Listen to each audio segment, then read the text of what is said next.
Fala pessoal! Pois é, torcedor tricolor. No final de semana, o Grêmio perdeu em casa o confronto direto contra o Corinthians por 3-1 e terminou na parada para a Copa do Mundo em 16º lugar.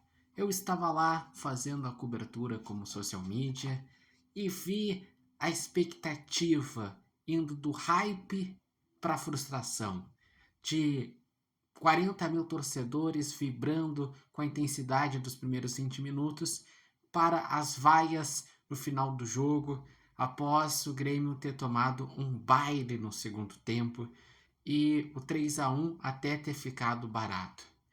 E isso fala muito sobre o momento do Grêmio, de um time que não tem um esquema tático definido, que o treinador está muito contestado, que o resultado, inclusive, na segunda-feira gerou que o Antônio Dutra Júnior, vice de futebol, saísse do Grêmio e o Rafael Lima assumisse essa pasta. E o Grêmio nesse jogo, ele começou pressionando contra um Corinthians que, como sai tocando a bola com o Diniz, acabou errando e saiu o gol do Gabriel Mack. E o Grêmio até poderia ter feito o segundo nos primeiros 20 minutos, mas quando o Grêmio baixou a pressão, o Corinthians tinha Bruno Pidon, que joga muita bola, Garro, que joga muita bola, Caio César, que fez uma baita partida, André, que fez os 2 gols e jogou muito, Yuri Alberto, que deu as 2 assistências, e o Corinthians começou a circular o campo defensivo do Grêmio e a criar chance. E o goleiro, que era o terceiro goleiro, foi destaque até o momento que foi expulso o Thiago Beltrame. E o gol de empate foi sair no final do primeiro tempo com o André, que foi numa falha do Vieri. Depois, no segundo tempo, o tricolor não se achou. E logo no início, o Corinthians, aos 64, ou seja, aos 19 do segundo tempo, e aos 66, aos 21 do segundo tempo, fez 2 gols em desatenções da zaga, que o Yuri Alberto deu passe em profundidade, e primeiro o André e depois o Caio César foram lá e fizeram esses gols. E depois do 3-1, o Corinthians até tirou um pouco o pé para não virar uma goleada maior.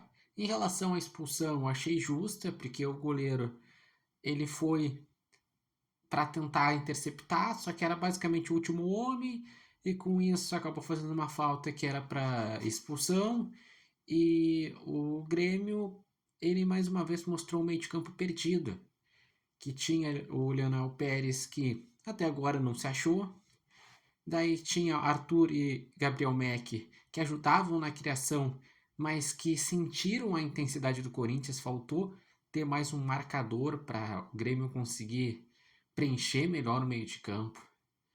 E se formos pegar até os pontas do Grêmio, o Enamorado não foi bem, o Amuso não entrou bem, poucos se destacaram. Foi o próprio Mack que fez o gol e o Carlos Vinícius que participou da jogada do gol, mas fora isso, foi um Grêmio apático.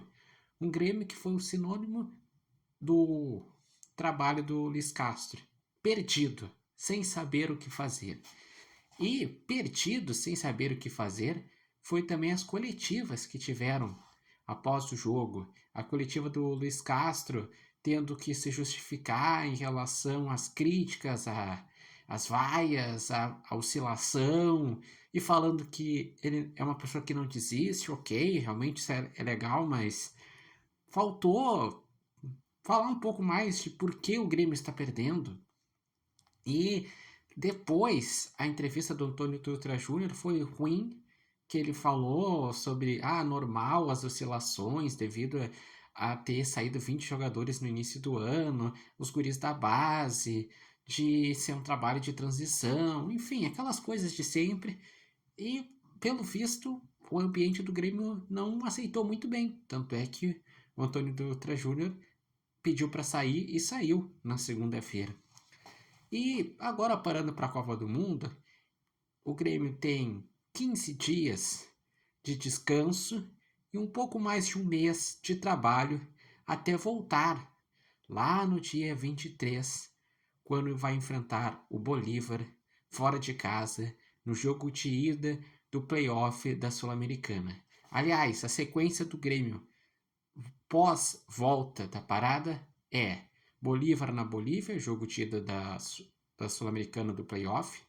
Depois enfrenta o Fluminense em casa, primeiro jogo do retorno do Brasileirão, porque o jogo, que é o último jogo do turno, vai ser adiado, que seria Mirassol e Grêmio, devido ao jogo da Sul-Americana.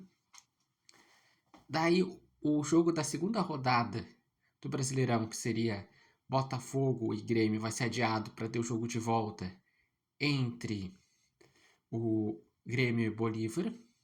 Depois tem os 2 jogos da Copa do Brasil, que é primeiramente o Mirassol contra o Grêmio, lá em Mirassol, e depois o jogo de volta na Arena. E por fim, nessa sequência, depois tem Grêmio e São Paulo pela terceira rodada do Brasileirão. Qual a expectativa de vocês para esse tempo? O Grêmio vai conseguir aproveitar a parada para a Copa do Mundo? Vai se reforçar? Vai continuar com o trabalho do Luiz Castro? Vai mudar? O que vocês estão esperando para esse período? Lembrando que esse vídeo tem oferecimento de barbearia Independência e vocês podem acompanhar o repórter Matheus Wolff. Eu, sinceramente, estou com muitas dúvidas, porque o trabalho do Grêmio até então é uma incógnita, e esse período também é uma incógnita se o Grêmio vai conseguir fazer alguma coisa, se vai conseguir melhorar, e se vai voltar melhor ou se vai voltar repetindo os mesmos erros.